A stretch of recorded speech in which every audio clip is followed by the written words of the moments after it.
Сәлем достар, сіздермен оңай медицина. Бүгінгі біздің влогымыздың жалғасы Уфа қаласындағы 5-ші күніміз. Видеоны соңына дейін қарауға кеңес беремін. Ендеше назарларыңыз экранда болсын. Бүгін таңертең ертемен тұрып, аш қарынға анализ тапсыруға келдік. Бұл қандай анализ, не үшін тапсырып жатырмын, олардың барлығын келесі влогта толықтырып айтатын боламын.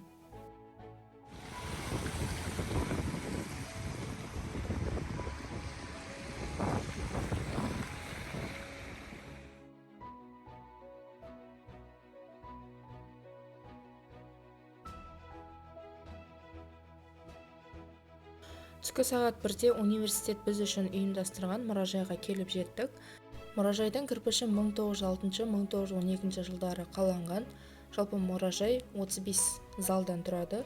Олардың барлығын алдағы видеода көрсететін боламын. Бұл кірер кездегі осындай әдемілік. Жалпы мұражайға келудегі мақсатымыз Башқұртстан мемлекетінің жалпы жәдігерін, тарихи танымын танып білу болды. Соның арқасында біздің ой-өрісіміз кеңейіп, тарихқа деген білімімізді қосып, бір марқайып қалдық. Видеоның барысында барлығын толық көрсететін боламын.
Негізінен Уфа қаласы Ақеділ өзенінің жағасында, Уфа мен Дем өзендері құйылатын жерінде, оңтүстік Арал тауларынан батысқа қарай 100 шақырым қашықтықта орналасқан.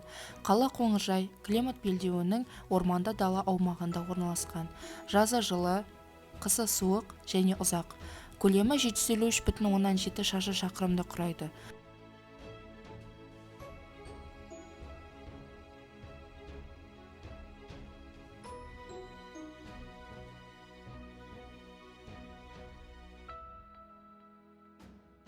Айлинцы, катайцы, другие родные носили такую одежду.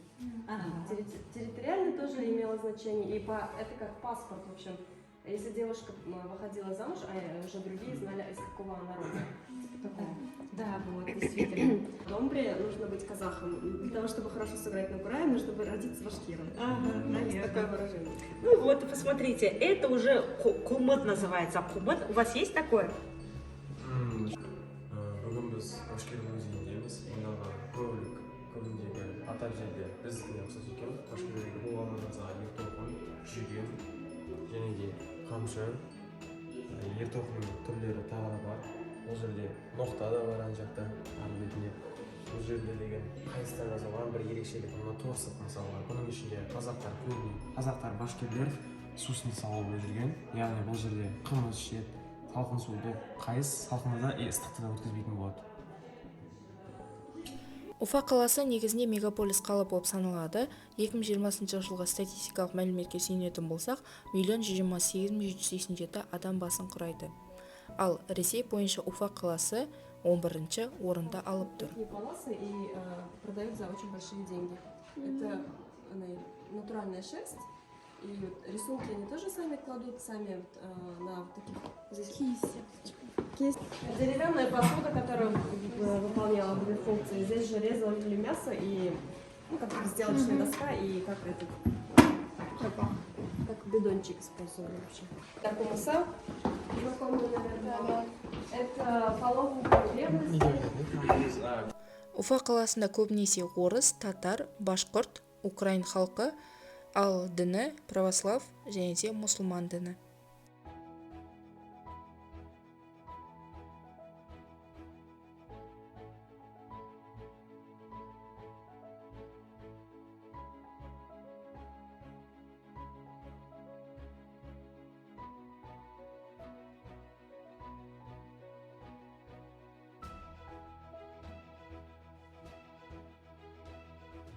Негізінен Салават Юлаев деп аталатын хоккейный клуб Уфа қаласында құрылған 1960 жылы өзінің бастамасын бастады.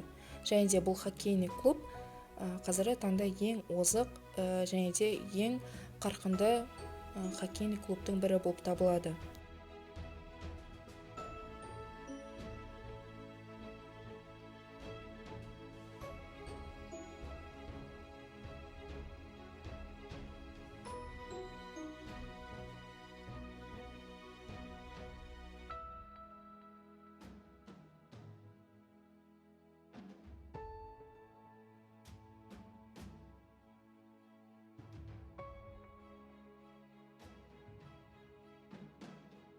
Жалпы Башқұртстан Республикасы Ресей Федерациясының құрамында орналасқан автономды республика болып табылады. Ал бұның астанасы Уфа қаласы. 2012 жылғы деректерге сүйенетін болсақ, жалпы халқы, яғни Башқұртстан Республикасының жалпы халқы 4,400,000 халықты құрайды. Ал бұл Башқұртстан мемлекетінің әнұранының кішкене бір үзіндісі.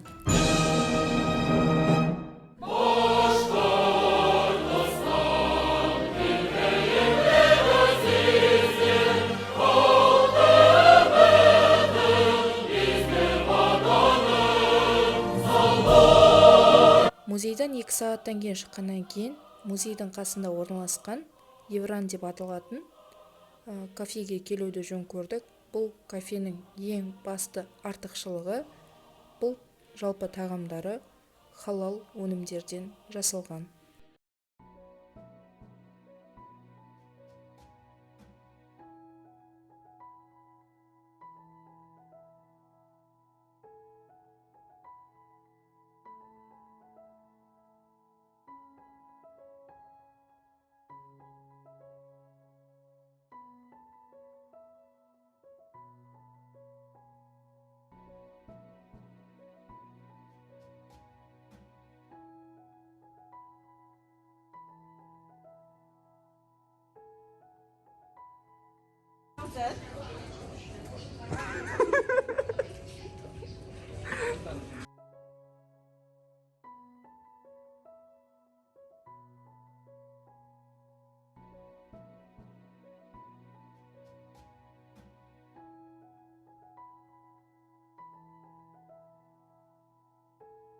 Бүгінгі күніміз Башқұртстан мемлекетінің Уфа қаласының қымбат жәдігерлері мен тарихи танымын танып білдік, және оны жадымызда мәңгі сақтаймыз. Жаңа мемлекетті таныған сайын, оны білген сайын, ой-өрісің кеңейіп, өзіңді ерекше сезінесің. Сіздермен бірге болған оңай медицина. Келесі жүздескенше.